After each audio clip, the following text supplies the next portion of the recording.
دوست محمد غلام غوث قادری آپ کے سامنے حاضر خدمت ہوں پھر سے ایک نئے ویڈیو کے ساتھ۔ انشاءاللہ آج کی ویڈیو میں ہم بات کریں گے کہ ہم اپنے زکوٰۃ کے مال کو کن لوگوں پر صرف کریں، کن لوگوں پر خرچ کریں، کون کون لوگ ہیں جن پر ہم اپنے زکوٰۃ کے مال کو خرچ کرتے ہیں۔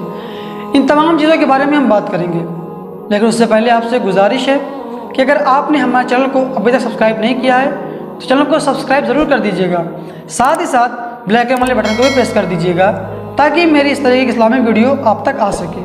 آئیے ویڈیو کو شروع کرتے ہیں۔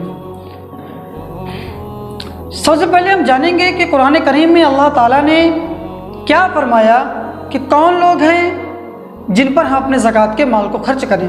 تو سورہ توبہ کی آیت نمبر 60 میں اللہ تعالیٰ ارشاد فرماتا ہے، انما الصدقات للفقراء والمساکین والعاملین علیہا ومؤلفۃ قلوبہم وفی الرقاب والغارمین فی سبیل اللہ وابن السبیل فریضۃ من اللہ واللہ علیم حکیم۔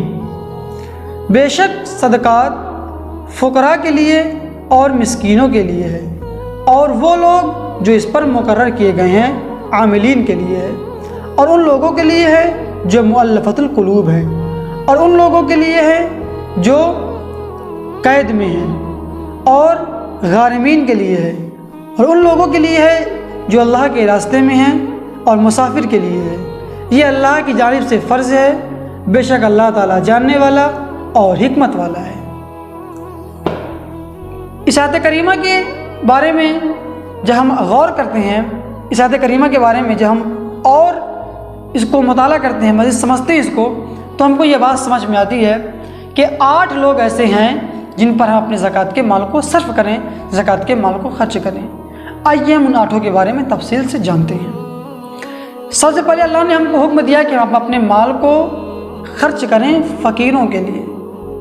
تو سب سے پہلے جو زکوٰۃ کے مال کو خرچ کرنا ہے فقیر کے لیے ہے۔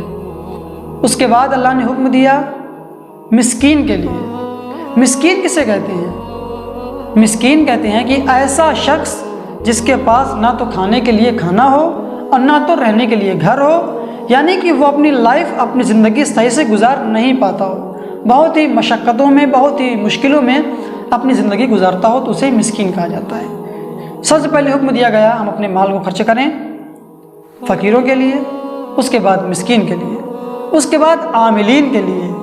عاملین کسے کہتے ہیں؟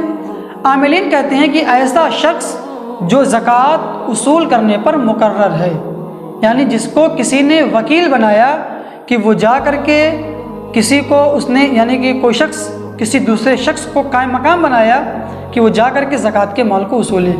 تو جو شخص زکوٰۃ کے مال کو اصولتا ہے اسے بھی زکوٰۃ دینا جائز ہے، ٹھیک۔ اس کے بعد نمبر آتا ہے مؤلفۃ القلوب کا۔ مؤلفۃ القلوب کسے کہتے ہیں؟